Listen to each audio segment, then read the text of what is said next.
Cachar amadi Manipur gi maitai chal singna pulaga semba social media group yalhomi tembang lupna awa batarba khulnga pami manga gi yumda seloina lupa lising manga gi mateng pangkrei lamdam asida tholi beirang asina maram moiraga awa banang liba miyam da kharadang oiraba su mateng pangduna makoi ki pukning thogol po ina mateng asi pangbani haina group asina phongdop kaloina na makatana su mateng pangkhigani haide ahal maktada video sibu mediang tawiriba hichina wajaguru ahalaman singbu kongno khoromjari mayam ngasidi wafam kratang phongdok chage na mayam wafam da video se samjabani wafam se karino haibada akhoigi kharani mamang da akhoigi Cachar gi maitai cha amadi akhoigi Manipur gi ereicha mayam na pullaga social media group ama samjakhi social media group asigi mingdi khoi yelhomi tengban lu haiduna social media group se semjabani group asigi akhoigi main pandam di akhoigi ngasi awabada tariba akhoigi chino mayam chino aise akhoigi frontline warrior amadi village defense force chino makhoigi damakta asigi group se main oina makhoigi damakta semjabani kadino haina mayam da katang samlapna details haijarakke poche se kadino haibada akhoigi ngasi akhoigi frontline warrior ichino akhoigi mayam ama khoi yumda khoi ima baba leitaba mabu kata leiminaba natraga khoi family dagi ima baba dagi khoi baba leikhidaba natraga ima leikhidaba khoi chinaw mayam yauri ado yumda khoi yamna khoi awaba thengnaduna leiriba chinaw mayam makhoi damakta makhoi mateng khara oinaba haiduna kaino se khoi tengban lo se semjabani ada makhoina khoi yam wana khoi makhoigi khunbu ngakthok chabagi damakta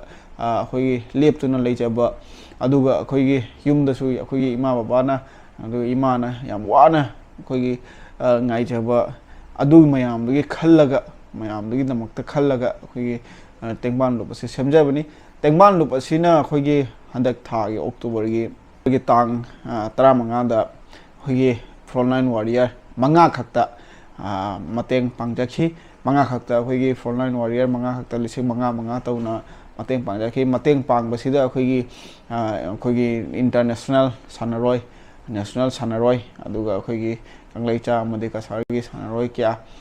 saru kya khi sanaroi singna su mateng yam phadana pangki aduga khoi inaw yam nuksiba inaw ma mingoina pangmada korau na su khoi magi angamba thakta mateng pangai ma se khoi inaw korau mahak se khoi nomai maruna khoi pan khibani khoi mahaki khun akchabada serau gini inaw se yam nuksi mahak na lupa lising 10 khak mateng pangbirei mahakna aduga yam nungsiba wahi pareng kharasu thambire adu ai mayam da pathok charake adu magi lising 10 thamakpai wari se samlapna ai mayam da matek tang ni chage mahak se khoigi hospital la layang mari adu hospital se sija hospital la layang ba se khoigi hospital na sijara rims amadi hai bani mai se kaw re ma khoi ningjang bathok tare ado aduna yam free da layang khi mahak po khoi sel am ta lo da video free da layang khi aina mahak na thamjare ado mahak ki matam da layang bagi khoi gi sen jang da da khoi donation kya khoi lebak myam da donation kya khaigat na khi khaigat khi ai ado ki donation do mahak na khoi gi manamu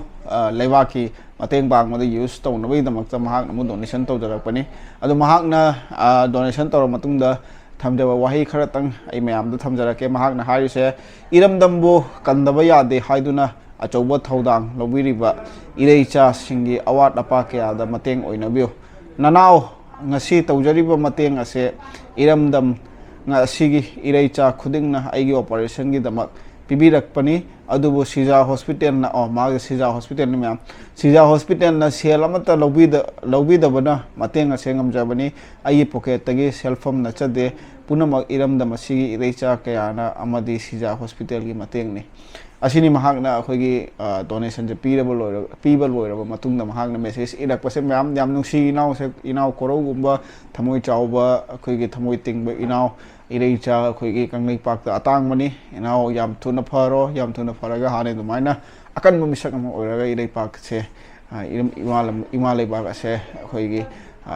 matam punamakta kanminasi अदो video से असी हाइरगा ई मयाम दा last होइना वफम खरदंग थमजगे अखोगी मतेंग असे अखोगी अखोइना खनबना को अतैसु मखा ताना अखोइना अंगम थाकता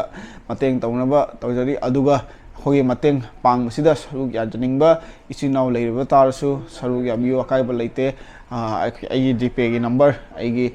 phone पे number आई मखादा आई caption दा थमजगे अदुगा अखोगी डिटेल से मखादासु आई वीडियो से मखादासु आई डिटेल से पिजरके मयामना नुक्सिबिदुना अंगम अंगम सेल तेंगमान मिबा यागनी इरेचा इमा लेबाक की दमकता असी हाइरगा ई वीडियो से मतंग टेंशन जगे मयाम पुनम अखोय अमत्त ओइरगा इचिनाव मयाम पुनम अमत्त ओइरगा इमा लेबाक से कन्मिनसी इमा लेबाक की दमकता मतेंग तोमिनसी इरेचा मयामबो मतम पुनमक्ता सपोर्ट तोमिनसी मसी हाइरगा टेंशन जगे थागतचरी वीडियो से मिटिंग दा वीडियो से पुनमक्ता मुकान थैंक यू सो मच